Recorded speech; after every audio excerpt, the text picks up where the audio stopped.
Hello, Serge here from the back tee at Old Sycamore Golf Range. With me here is Wayne Coolidge.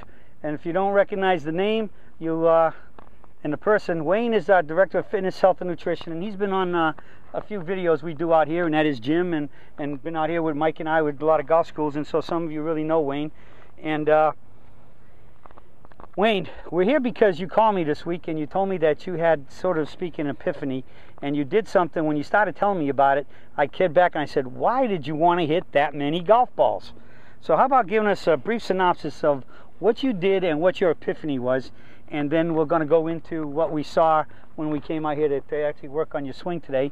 And Mike's behind the cameras and he's over there, and we might even get him over here, but for now he's going to be watching us and zooming in if we need to. Well, what I had been thinking, we've been doing some research again recently on the mechanics of the golf swing, and determining why yours is the most biomechanically friendly swing out there. And what I wanted to do was kind of retrace the steps as to why I found this swing back about 5 years ago. And how did you find it? Well, what I was doing, I'm a consultant, and I had clients who wanted to get back to golf activities who had orthopedic issues. And what do you consult for these clients? What do you do with them? Nutrition, health, fitness, nutrition. Yeah, you actually have a gym, and you can train them for strength and flexibility and everything, as well as nutrition. Yeah, I specialize in athletes. What's your degree in? Health promotion and kinesiology, master's degree in sciences, and a couple other. All right, so you know what you're talking about. Yeah, I okay. Sure do. Well, that's why you're the Director of Fitness, Health, and Nutrition. Okay, so you decided to hit a bunch of golf balls. Yeah, what I decided to do was. And you found this, excuse me, just to finish, you found this because you were looking for what? Oh, I was trying to find a body-friendly swing. I wanted to play golf again, and I could not hit more than 60 balls, or a large bucket would put me on commission for 2 or 3 days. 18 holes of golf with my old rotational swing that I used to try to mimic, PGA tours and whatnot, pros and whatnot, would put me to the extent I couldn't turn the next day. So you had a double purpose here, your clients as well as yourself. Yeah, actually, I'd given up for myself, to be honest with you. I had not played in years, and I kind of figured I just couldn't because of my shoulder and back and some other issues that I had. I kind of given up, but I was doing it for clients. And I came across your website and started playing around with it, and had realized I'd started playing golf again, and symptom-free, no issues with my injuries.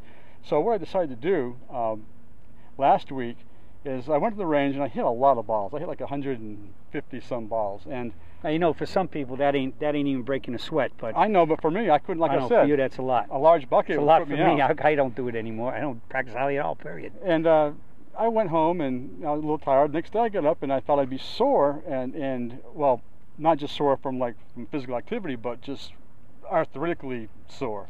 And I went to the range again and hit another bunch of golf balls. And I said, you know something? I've hit almost 300 balls in 2 days. I'm going to make this into like a little bit of a scientific inquiry. So I went and on last Sunday, I just went and hit all the balls that I could, and to my grip, I couldn't handle my grip anymore. My now, forearm was this 3 days in a row? 3 days in a row. All right, so now you're going 3 days in a row, and how many did you figure you hit on Sunday after about 150, 150? Probably 200 at least. So you're well over, you're pushing 450 to 500 now. Yeah, and again, a lot of people can do that. I'm sure Vijay Singh does that probably in a day. Yeah, he may well. Probably, yeah. But I knew from my past experience that I could not get away with anywhere near that cumulative trauma. It would put me out. So I was basically just going to take one for the team and just sort of compare that cumulative trauma that I used to recognize and how bad it was, and see how doing the peak performance golf swing specifically, everything's exactly right, the best of my ability, and to see how body friendly it really was. Okay, now let me ask you a question.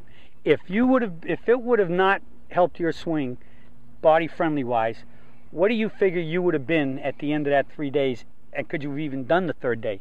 No, I wouldn't have gotten through the first day. I couldn't have hit that many. So you would have been out in the first day, never mind the second and or the third. No, I used to feel like there was a knife right in the middle of my back. There's no way. Okay, so what did you feel like when you got done on the third day? Approaching somewhere between 450 to 500 balls. Well, all the peripheral body parts were going away. My grip, like I said, my forearm was cramping up. My heels were hurt. My knees and stuff were a little hurt, but if I stand in line at the DMV, my knees hurt. So it's one of those deals where it was nothing can be attributed to actually golf movement that caused me any pain or discomfort. All that I felt the fatigue from was just this wear and tear, standing. Just doing something physically exerting. Just being on my feet. Okay, talk to me about you. When you came up, you told me that when we came out here that I saw your right foot was different, and what happened there? Well, one of the few areas of my body that was in pain was my right ankle, but I really damaged that severely back about 25 years ago, and so that's always a problem. But I thought that I would give it a rest by the third day coming in this. So how did you start with it, and how did you correct it? Okay, instead of flaring both like this, I was assuming improperly, now I know, that this was causing that ankle to give me a problem. So I said, well, I'll fix that. So when I finished... So you turned the foot square. I squared it up so it wouldn't have to turn as much. Did it help? Oh, it did help, but I realized now that wasn't the issue anyway. All right, so what happened? You came here and you're hitting some really, really good shots. I filmed you face on and down the line, and then when we went and looked at your film, we had every one of your shots was basically big pulls. All right, and we looked at the camera, we saw an improved swing. But now, I would say at the top of your backswing up here, get it up to the top and stop. I mean, basically, he's almost as good as you're going to get. I mean, perfect 3/4. Every swing was there. And he came back and he started coming down the ball, but he was outside to in really big and coming over here way into here. And he was actually taking the club back in what I call a two-piece takeaway. He was sucking it back inside here and open, and then he was coming over the top, and the club was kind of being slightly open to here, and then at the last second he finished way over there. And he was swinging with the right foot straight on the ground. And basically his swing was, once he came here, he was reverse weight shifting. He was way back all the way to here, and then at the last second he came up like this and got into a perfect tee finish straight. But he was not, sometimes I say a day late and a dollar short. He was a week late and a week short. All right, 7 days short. All right, but he got to a perfect tee finish. It's just what in between wasn't very good. All right, so when I analyzed all of this, what did I tell you was the #1 cause that was really happening? Well, when Wayne, at the top of his backswing and coming to this position, instead of having his bow this way, which we would call convex, he was concave.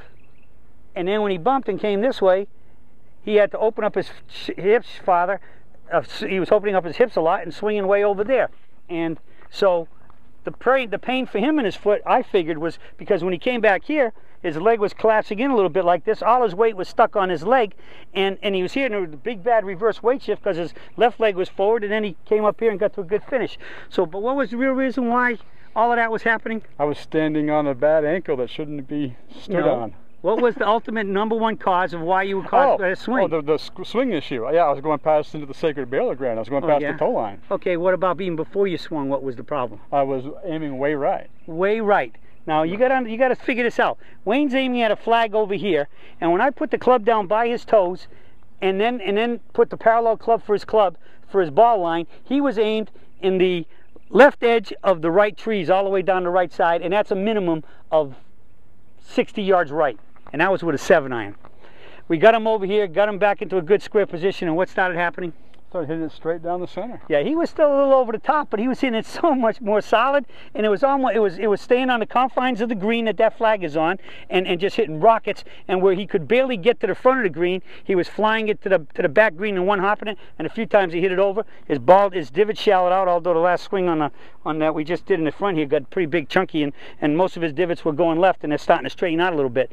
But the key is here's a guy that's hung around me quite a lot, played a little bit of golf with me, got a lot of the rudiments down, and he still misinterpreted some of the things that were happening. And it was very obvious because I didn't tell him what was wrong. Mike and I stood there and looked at it, and we didn't tell you. We said, what do you see wrong? And he picked it out. So again, if you got a camera, I mean, come on, everybody with a cell phone basically has a camera. And somehow look at that camera, get it into something you can see on your computer or whatever, and maybe slow it down, and you're going to see a lot of these things that you don't think you're doing, or what you think you're doing is nowhere close. That's why a picture's worth 1,000 words, right? It's amazing. Yeah. What your brain sees and what your eyes see when you actually see it in front of you. And it's all about balance. If you have enough awareness to know about what your balance should be like, you can look at your golf swing and get an idea. If not exactly what's going wrong, you will know something's wrong. Then just need to find you. And how much better is your balance now? You're actually getting to your right side a lot quicker. And although you had a tee finish to drool over, but it was, like I said, way too late getting there. Now it's getting there in the proper moment.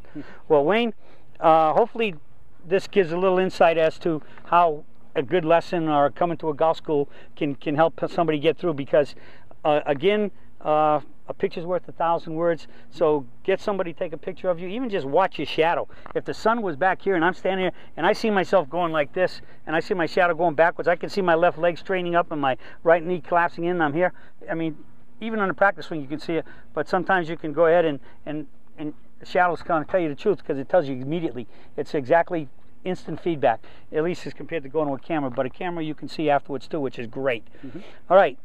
Any final comments? I appreciate you. I appreciate you beating yourself up for the nation here, and I'm sure the nation appreciates it. But do me a favor, don't do that again. There's no need to do it again. I wouldn't recommend it. No, I would not. No, but fortunately, the good news is it was regular wear and tear, and none of the parts of your swing that used to hurt, parts of your body that hurt with the bad swing, hurt. Well, it just reinforces what we know on paper, what we know by reading the research, what we know by and our studies that we've done and everything else. And it is. But you still need to go through those motions to do it. It's like an in vivo study. It's on the body. It's measured directly. Right. Pain. Everybody feels pain, and I was ready for it. It didn't happen. Dr. Armstrong, one of the first things he told me was God gave human beings tension, stress, and strain, because that's the prelude to pain. And if you get to the pain thing, you've gone way too far, because golf does not need to be no pain, no gain. If you're in pain, you're in trouble. And unfortunately, I'm seeing kids as young as 12 years old in pain on a golf swing and having been out and go to rehab, see guys like you to rehab them so they can get back and play golf, and that's sad. Yeah. So, got something from the man here. He's a scientist. And he's good at what he does. That's why he's on our team. And so, Wayne, appreciate it. The nation thanks you. I thank you. Mike over there thanks you behind there, and because it's valuable information you gave here. So get in your manuals, but videotape yourself and take a look if you can. And the best thing, find a swing surgeon certified instructor and come go to a private lesson or go to a golf school, and you'll see marvelous things, because most of you are on the track. You got the train on the track. Now we just got to get you rolling down the track successfully. Okay? Well, from Wayne, Mike over there behind the camera, Wayne over here with me, the Surge from the back tee at Old Sycamore, that's it for today, and we'll be talking with you all again soon.